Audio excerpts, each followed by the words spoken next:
Good day, everyone. Today, our discussion will be on political globalization. As we move along with our discussion, we will now be proceeding. And again, our discussion on political globalization will be divided into four parts. So, the first one will be from patriarchy to monarchy. And then the second one will be from monarchy to the rise of democracy and communism.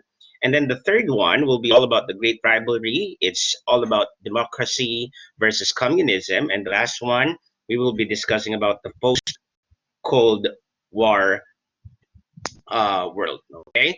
So as we move along with our discussion, we will be proceeding first during the first part, which is from patriarchy to monarchy. So here we will look at how the nomadic societies evolved into city states, kingdoms, and empires. Now, during the primitive times, if you're going to look here on screen, you will see how people actually live like. So in the beginning, there were nomadic families and clans. So when we speak of nomadic families, ito yung mga pamilya na walang isang lugar na tinitirahan kung hindi sila, they are actually wandering, okay, and trying to look for a place, not really to settle, but where they can just take where they can sleep, and then after that lilipat ulit sila ng ibang lugar. And also these primitive people are into hunting and gathering for them to be able to live at least, okay. At yung mga desisyon na ginagawa nila sa kanilang clans is actually made by the head of the clan, in particular ng mga tatay doon. So this is what we call as the patriarchal society. And then came the agricultural revolution. So this is when people actually learned to cultivate crops, and also they were able to take care of animals instead of hunting and instead of gathering. So this is what we call as the agricultural revolution. And so here, this is the time when people actually learned agriculture. So clans settled beside the rivers. Okay, bakit sa rivers? Because again, mas madali yung tubig, sabi nga nila, water is life. And so mas madaling doon ay uh, kumuha sila ng tubig, maiinom, madali rin kahit paano mag-grow ng mga crops because the water is there. At kung meron silang mga alagang hayop, definitely makakatulong dun ito sa pagpapalaki ng mga hayop. So it's actually a place where they can start to grow as a community. So this became their permanent settlements, and they no longer were nomadic. So this is the time when people were able to build sit beside the great rivers. Okay, katulad dyan, pinag-uusapan natin halimbawa yung Mesopotamian civilization, okay, sa Wangho sa may China, and also the Indian civilization. Okay, and so after this came the ancient times where we saw the rise of city-states, of kingdoms, and of empires. Now, we speak of these city-states, these were governed by a powerful person whom the people acknowledge as their political leader. Now, leaders protect their people and the city-state from raiders and rival city-states. Now, the leader should be a strong man of war. And so when we talk about the rise of the kingdoms, the city-states evolved into kingdoms, and there came the formation of the social classes. The leaders, the clan, the leader's clan became the top of the class, and what we call as the nobility. And so this was the moment that monarchy became established. And when we talk about monarchy, dapat syempre dito, we talk about inherited leadership. At ito rin yung pagkakataon kung kailan nagsimula na po ang tinatawag nating taxations. Here, kingdoms invade other kingdoms, one emperor ruling several kingdoms. Okay, so say for we talk about the Roman Empire, there are a lot of kingdoms, but there's just one emperor. And then we have what we call as the vassal kings and the governors under the emperor. Examples of ancient times in the Middle East, we talk about the Babylonian Empire, the Persian Empire, the Greek Empire, and also the Roman Empire. Also, when we speak of ancient empires, hindi rin natin kakalimutan yung mga imperyo sa may Central Asia. When we speak of Central Asia, this is the region in Asia which are Russian-speaking countries. Okay, sila po ay dating bahagi ng Union of Soviet Socialist Republic, or the USSR. So you have, say, for example, the countries like Tajikistan, Turkmenistan, Kazakhstan. okay, and the likes, okay.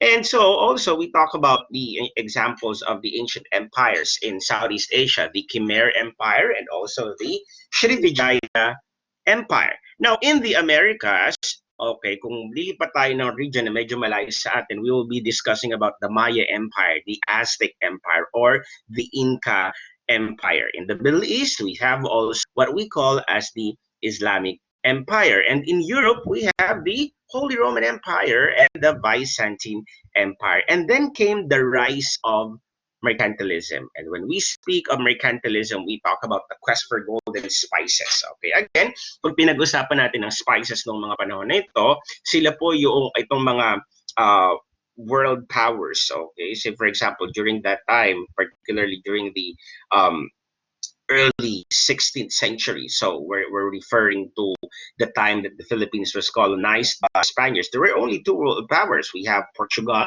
and also we have um, Spain, right? And of course, makikita natin dito that the reason why they came to Asia was to look for spices. And when we talk about spices, of course, nung mga panahon na yon, wala naman tayong tinatawag na mga spices. Okay, kailangan ho nila yun. Okay? Wala pa namang nai-inventong refrigerator at that time. So, kailangan nilang kahit papaano ng okay, magpapatagal ng kanilang mga pagkain. And also, that was the moment when gold was very important because kung mas marami kang ginto, ikaw ay mas makapangyarihan. And also spices were for, again, as I said a while ago, for food preservation. And these led to the exploration and discovery of new lands. And this is when Western European kingdoms built overseas empires, katulad ng hinanggit ko, katulad ng Espanya at ng Portugal. In Europe, we have the Spanish Empire, the Portuguese Empire, the Dutch Empire, the French Empire, the British Empire, and the Belgian Empire. Now, during the age of mercantilism, monarchy continued to be the political order. Okay, so may mga emperors and they were ruling the motherland in Europe plus their colonies in other continents. Okay, so when we talk about the world order during that time, Europe was the seat of power. And when we speak of Asia, Africa, and the Americas, these were the subdued people and territories, meaning these are the colonized territories and people. However, when we speak of Australia, okay, the land down under, we speak of a penal colony of the British. Now let's discuss about the second part of our lesson today, which is about the birth of democracy and communism. Now, here, ang pag-uusapan natin is how the monarchy gave to democracy and how the Industrial Revolution in France gave birth to what we call as communism. So when we speak of the rise of communism, of democracy, we will first talk about, of course, monarchy. Okay. Now, when we speak of monarchs and emperors, so sa may Europa, where the seat of power during that time was concentrated, monarchs and emperors were mostly despotic due to their absolute powers. And imagine they can decide on whatever they want and they can do whatever they want. However, in France, these despotic absolute powers of the monarchs resulted in what we call as the French Revolution. This is considered as the first revolution that led to democracy. And during this time, the French king was killed by the peasants, yung mga common tao, yung mga manggagawa. So, because of that, nagsubside ang monarchy and then a parliament was established to run the country. So it was now the people who elect the representatives to the parliament at ang nagpapatakbo ay hindi na inherited yung kanilang mga power. Other European countries followed the French model. So the kings, okay, in the West lost their absolute powers. The parliaments took care of the governance of their countries. So this was during the time that people had a concept of equality, of liberties of the people, of independence and whatnot. And so as we continue, we will definitely talk about Industrial Revolution in France. Now, this was a moment when European countries developed machines for mass production. This was the time also when factories were established. Okay? Nagkaroon ng mechanized farming and mechanized transportation, hindi na yung manual na tinatawag natin. Okay? So also, during the Industrial Revolution, nagkaroon ng coal-powered factories and vehicles.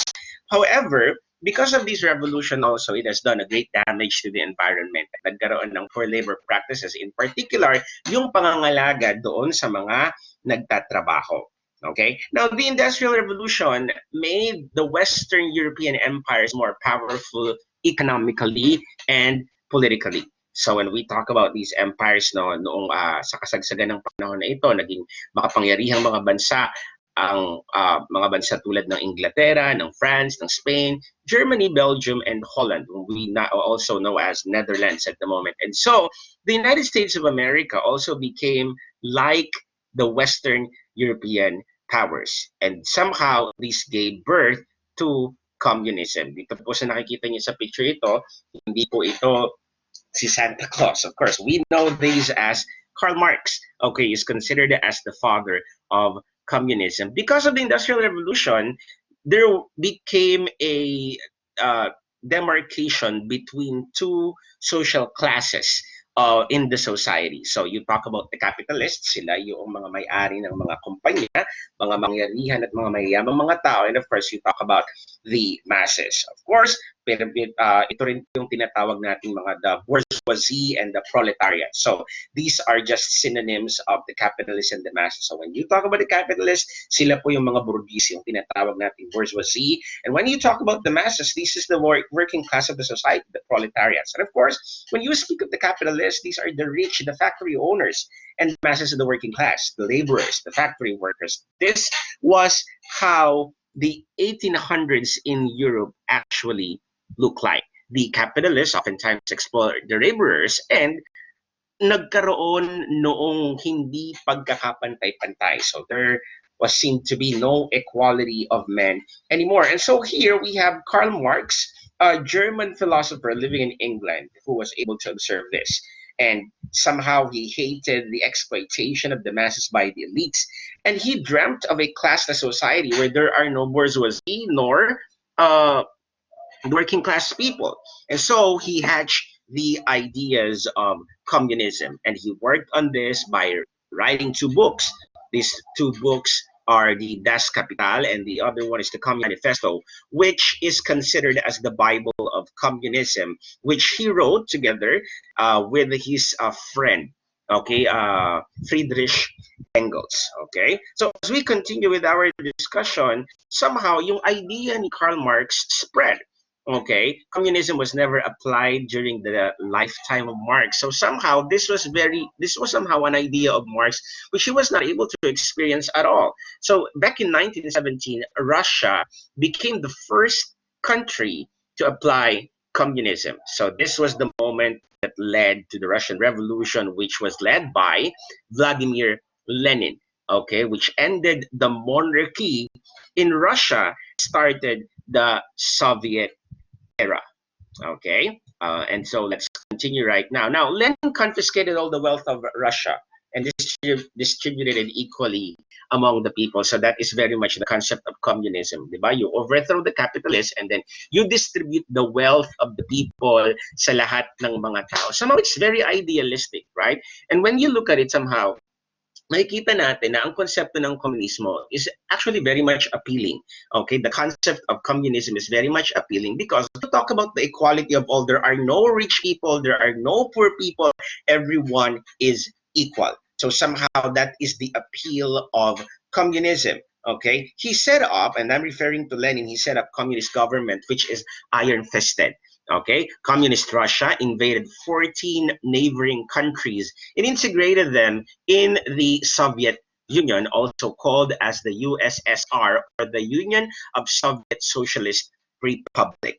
Okay, so ito po yung nangyari nung mga panahon na yan. Now, in 1950, China followed the Russian model. Si Mao Zedong, or Mao Zedong in other books, if you may, drove away Chiang Kai-shek to Taiwan.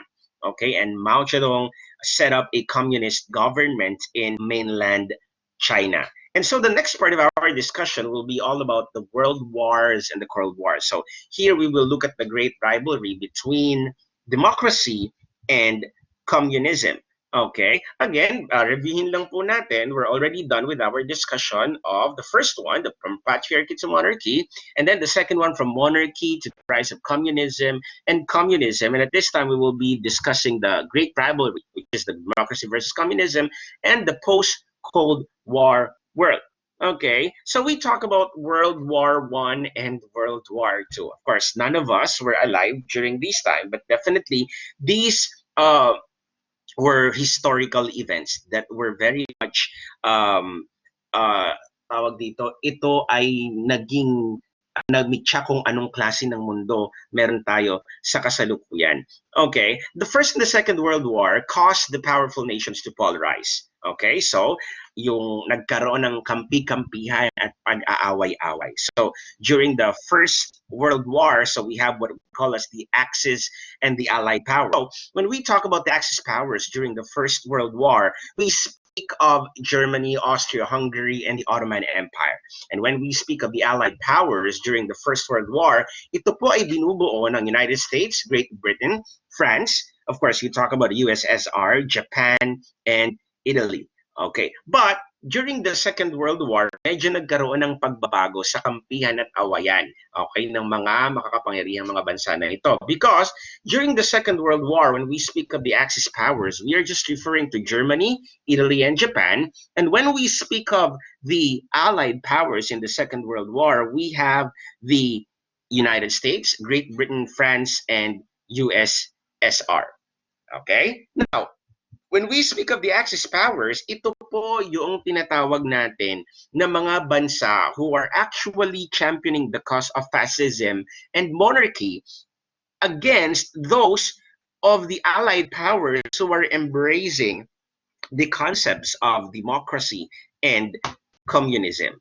Okay, now the Axis powers lost in both wars. After the Second World War, the Big Four became even more known as the undisputed world powers. Pag pinag-usapan natin itong the Big Four na ito, we are referring to these countries, the United States, France, Great Britain, which is a democratic country, and you have the USSR, okay, or the Union of Soviet Socialist Republic, which is a communist country. So ito yung tinatawag nating the Big Four. Now, after the First World War, the League of Nations was formed in 1920, which was established to help in establishing, in preserving world peace. At its peak, it had 58 nation members. However, there was disagreement. There were disagreement among members and withdrawal of membership, and it failed to prevent, okay, yung pagdating sa kasaysayan ng tinatawag nating ikalawang digmaang pandaigdig or the Second World War. Now, at the end of the Second World War, the League of Nations was totally abolished and it was replaced by the United Nations. Okay? And when we talk about United Nations, at least in the context of the Philippine schools, di ba, atin po itong sineselebrate every month of October, which was the month of establishment of the United Nations. In particular, we talk about October 24, 1945, if I'm not mistaken. Okay? So from 51 member states in 1945 today, ang United Nations po ay mayroon ng 193 members, which the sole purpose of the United Nations is actually for peacekeeping. Nito na lamang mga nagdaang panahon, okay, because of the dynamics of the world na nagkaroon na rin na ang purpose of the United Nations for health reasons, with security, environmental and the likes, and it became additional objectives of the United Nations. Now, when we talk about the post-World War, so tapos na yung mga gera-gera, and you talk about the time of the decolonization. Okay, this was the decolonization period where the UN calls for it, meaning when we speak of decolonization, we talk about the release of the colonies. Okay, the economic losses during the World War II, say for example, caused these superpowers, Great Britain, France, and other European powers to give independence to their colonies. And during that time, the Philippines became independent. Okay, kailan nga natin nakuha yung independence natin after the Second World War? That was July 4. Right, when we talk about July 4, that was also the isinabay ng Amerika ang pagpapalaya sa Pilipinas sa kanilang sila ng kanilang sariling independence. Okay? Before also, we were celebrating July 4 as the independence of the Philippines. However, binalik ito sa June 12. However, we're still celebrating July 4 at the moment, but not as a national non-working holiday, but a special working holiday, and we call this the Filipino-American Friendship Day. Okay, and also during this time, India, Indonesia, Malaysia, and many African and Middle East countries became independent. Okay, so when we talk about the New World Order, we speak of the First World, the Second World, and the Third World. And when we speak of the First World, we are referring to rich democratic countries. Okay? So pag sinabi natin rich democratic countries, this would include the United States, Great Britain, and France. So ito yung mga bansang kasama doon sa tinatawag nating the Big Four. And then we talk about the Second World. And when we speak of the Second World, we're referring to the big, powerful communist countries like the Union of Soviet Socialist Republic and China. And the Third World, kapag hindi ka kasama sa First and Second World, of course, you are a part of the Third World country. Now, talk about the Cold War. Now, the competition of the First World War and the Second World War to convert and to keep the Third World countries under their respective fence. So, ito yung tinatawag nating communism and versus democracy. It's a Cold War, ibig sabihin, ideology lang. Wala naman po itong physical na patayang nagaganap. So, it's spy versus spies, just like James Bond versus the KGB. Now, the USSR and China funded communist rebels in democratic countries, in democratic third world countries, to overthrow the democratic government and replace it with a communist one. So the USA, however, and Great Britain funded the democratic third world para naman ma-prevent yung pag-take-over ng communism. Say, for example, you talk about the examples of Cuba, of North Vietnam, and many African countries. We talk about also the standoff in Korea during this time. Now, after the Second World War, Korea was partitioned by the USA and USSR. North Korea became a communist country because of the USSR, and South Korea became a democratic country because of USA. Now, you have to understand, people, that historically, the Korean is just one country. Okay. However, when the peninsula was partitioned, and mind you that this was not in any way tawag dito, uh, the own doing of the Koreans themselves, but it was because of ideologies of people who were championing the causes of communism and democracy. Kaya nahati itong dalawang ito. That's why even right now, many Koreans are calling for the process of reunification of the two Koreas. So siguro kung nakakapanood ng Korean drama, say for example, yung Crash Landing on You, okay, mapapanood nyo sa my Netflix, makikita nyo doon the struggle between the North and the South politically. Okay. Now, the Korean War took place during the 1950s. Okay, 1950, 1953 was a war between the North and the South, communism versus democracy. And of course, USSR and China helped North Korea, and USA helped South Korea, and ended with a stalemate drawing a tie. Yun ang naging dahilan kung bakit naghati ang Korean Peninsula. And also, papasukin din natin dito ang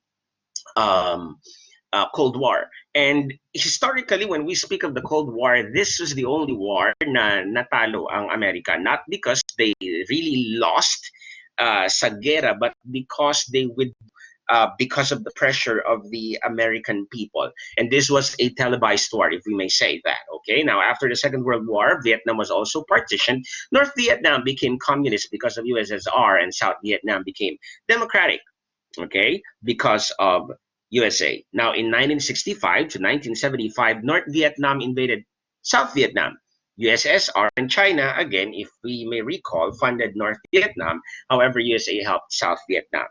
So, South Vietnam and the USA lost war, okay, at this time. Now, the first world countries in North America and Europe formed the NATO, or the North Atlantic Treaty Organization, where if one member gets attacked by the communist bloc, the other NATO members would come to their rescue. Fortunately, hindi naman po ito nangyari sa kasaysayan. And so the United Nations had a hard time doing its job during the Cold War because both these countries, the US and USSR, were members of the United Nations. And for the record, the United Nations deployed peacekeeping forces only on two occasions during the Cold War. It was during the Korean War in the 1950s and in Korea in the 1960s to aid the government against rebel forces. Now, when we talk about the end of the Cold War, we have to understand that after World War II, Germany was also partitioned.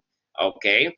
Also, the capital city of Berlin. So you talk about yung maalala ninyo, the fall of the Berlin Wall. Now, West Germany and West Berlin became democratic because of USA, and East Germany and East Berlin became communist because of the USSR. Now, if you're going to look at history, parang pinaglaruan tayo ng mga superpowers because of what? Championing their own ideologies and now not letting the people have their say on what they should be, okay, or what country they should embrace as a people. Now, in 1989, the East Germans had a people power revolution. Okay, much like the 1986 people power revolution here in the Philippines, they gave up communism because the people wanted to embrace democracy. They destroyed the Berlin Wall, which is the barrier that divided the two Germanys. They got the idea of the people power revolution from the Philippines during the EDSA people power revolution of 1986. After the German experience, many communist countries in Europe followed suit. Democracy hungry people toppled the communist governments in their countries like Romania, Bulgaria, Hungary, Yugoslavia, and even the USSR. And so by the end of the 1990s, communism was almost dead. That is not to say, though, that there are no countries embracing the ideologies of Karl Marx anymore, because definitely when you speak of China, of Vietnam, and even of Russia, you will still see yung sa kanilang yung kanilang pag-govern sa kanilang bansa, there are still traces definitely of communism taking place. Okay? And so we're down to our last portion of our discussion, which is the post-Cold War world, what the world would look like politically today. Okay? Now, China, before definitely, you talk about Germany becoming a united democratic country. There is no more communist Germans at this time. So the other small communist countries in Europe became democratic. And this was the time that the USSR disintegrated and Russia gave independence to 14 Soviet Republic. And that's the reason why nagkaroon tayo ng region that we call in Asia as Central Asia. So this is the only Russian-speaking region in Asia. Okay, because they were formerly part of the Union of Soviet Socialist Republics. So we have Kazakhstan, Uzbekistan, Turkmenistan, Tajikistan, okay? And of course, parliaments replaced the communist governments dito sa mga bansang ito. China, during this time, opened already its door to US capitalists, US businessmen, and China allowed US companies to operate in their land. So we have, so for example, yung Nike, Apple, McDonald's, etc. Now, almost everything in the world is made in China. Okay, and Vietnam followed China's example. Communist government, but still, okay, open to Western capitalists. Today, only two countries remain as pure communists. So you have Cuba and you have North Korea. But lately, Cuban leader Fidel Castro died, so his successor became an open-minded U.S. partner. Okay, also new North Korean is not a new leader anymore. Okay, we've been watching the news, merong mga balita na namatay na si Kim Jong Un. However, the last news about him was that he was very much alive and well. Okay, so they're having an exploratory talks on the unification of Korea. Is this going to happen? From my perspective, it's not going to happen anytime soon. Because again, if you're going to look at and trace at history, there has to be someone who will give way to the other. And I don't think that North Korea will give way to the South to have a democratic Korean peninsula. Okay, this is coming from a perspective of a person who at least lived in Korea for 4 years. Now, experts claim that sooner or later, communism will be a thing of past. Perhaps, hopefully, it will be like that. Now, if we're going to ask where's globalization in our story, we have to break. It's actually about the breaking down of the barriers between the communism and democracy. The trend is that the world is becoming capitalistic and democratic, and it's very much evident in what we see at the moment. However, ngayon, ang ating nilalabanan is actually the war on terror. If you're going to look again in your screen right now, you will see here the Twin Tower in New York, okay, during the 9/11 attack, what we know now as the September 11 attack back in the year 2000 when the world stood still. And this is considered as the worst attack in history. Remember na inatake ang America, considered to be the most powerful, okay, country in the world. And that was the moment like people were saying that nobody is safe. You see, you have to look at America and you see them as a country which is very much powerful, but still they were penetrated by terrorist groups like that. Of course, in contemporary times, the first is a new enemy. Ito yung tinatawag nating terrorism. Say, for example, you talk about the Al-Qaeda group, okay, who somehow was responsible for the 9/11 attack in the US, okay, which killed thousands and thousands of people. Okay, now, the US right now and its allies have invaded countries that they think are cuddling these extremist groups. So you have the attacks in Afghanistan and Iraq. The US also put up democratic governments in these invaded countries to replace Islamic extremist group. Okay. Okay. Now the question is right now about the idea of globalization. Again, so you talk about the concept of globalization as a process of cultural, political, and economic integration of people. And we see here that this historically, you are going to look at this, that when you talk about the integration of people economically, politically, and culturally, it is not devoid of wars and invasions and whatnot. Okay. However, what is important for us to analyze right now is the role of the United Nations, okay, in somehow making sure that the world at the moment will continue to be a world devoid of war, okay, and terror. Now, the United Nations until now exists and it's grew even bigger. It recognizes and respects the sovereignty of the states. It arbitrates conflict between member states diplomatically. Okay? Doon lang sa mga member states. Okay? But the implementation of the rulings is up to the states involved. So you talk about the case of our country and China over the South China Sea, over the West Philippine Sea, if we may say. Now, they send peacekeeping forces, combat troops in hot spots, and they somehow help in aiding calamities. So to um, in order for us to summarize what we learned today. So the trend is that the world started, the idea is that the world started with simple nomadic groups here and there. They polarized into settlements, nations, and kingdoms and empires. And throughout time, borders separated them. Borders may be physical walls, borderlines, ideologies like communism and democracy, despotic leaders, wars, economic system, religions, and likes. However, after the wars in the contemporary world, these barriers are starting to crumble down. The breaking down of these barriers and the unification of the world is globalization unfolding before our eyes. So you talk about the globalization of our economy, of politics, and of our culture. And that wraps up our discussion on political globalization.